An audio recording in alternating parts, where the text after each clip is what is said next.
J'adore l'animation, jouer. Pour moi, c'était logique de partir sur ce métier-là. J'ai commencé en tant qu'animatrice. Au fur et à mesure, je me suis posé la question si je voulais continuer dans ce domaine-là. Finalement, oui.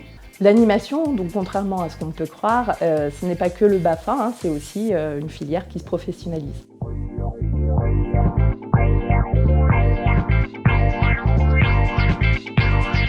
Les entreprises nous ont fait remonter ces demandes aussi de besoin d'avoir plus de personnel qualifié. Le diplôme est beaucoup plus professionnalisant. Lorsqu'on commence l'animation et qu'on souhaite se professionnaliser, je pense que la première étape du CPGEPS, en effet, c'est une étape qui peut être assez enrichissante. J'ai choisi cette formation pour évoluer dans mon métier. Les formations professionnelles du secteur de l'animation à l'INFREP, on a le CPGEPS, le BPGEPS, avec plusieurs options, soit le loisir tout public, soit l'animation sociale.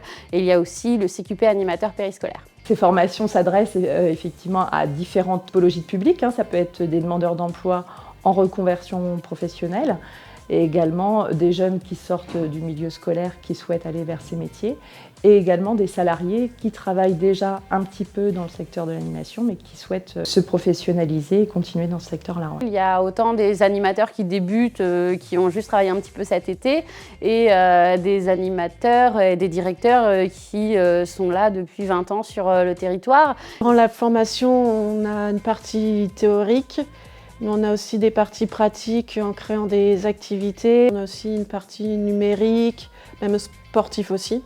On a plusieurs formateurs. D'apprendre souvent en jouant. On apprend plutôt comment mener une activité qu'apprendre déjà un nouveau jeu. Ils ont aussi, à un moment donné, l'opportunité de me dire si j'ai envie de créer tel jeu, est-ce que je peux le montrer aux autres? En effet, oui, je trouve ça d'autant plus intéressant en termes d'échange de pratiques. L'accompagnement personnalisé auprès des stagiaires, on va vraiment être sur des temps d'entretien individuel. En effet, je vais venir aussi les voir sur leur structure d'alternance avec leur tuteur. Vous avez plusieurs types de financement. Ça peut être l'apprentissage, des financements par les entreprises, des financements également par le Conseil régional ou Pôle emploi, le compte personnel de formation pour les salariés. L'objectif derrière, c'est toujours l'emploi. Beaucoup d'entreprises sont à la recherche de personnel diplômé et c'est vraiment une filière sous tension maintenant. Oui, aujourd'hui, c'est un secteur qui recrute. On peut travailler dans des centres de loisirs, également dans des EHPAD, des maisons de retraite, dans des maisons de quartier, des centres sociaux, etc. Pour travailler dans ce métier, il faut beaucoup de patience. Être dynamique, savoir donner envie. Aimer jouer. Travailler en équipe aussi, des missions qui sont assez importantes. J'ai des anciennes collègues qui ont fait une formation à l'INFREP et elles m'ont conseillé de faire la formation CPGEPS. On a une très bonne équipe, donc on n'est pas nombreuses, donc ça c'est bien. Il y a de l'entraide, oui, dans le groupe. Mon leitmotiv depuis longtemps, c'est de professionnaliser le secteur de l'animation. C'est là où je me suis rendu compte qu'en fait on ne fait pas que jouer. Même si c'est un jeu qu'on met en place, mais derrière il y a autre chose.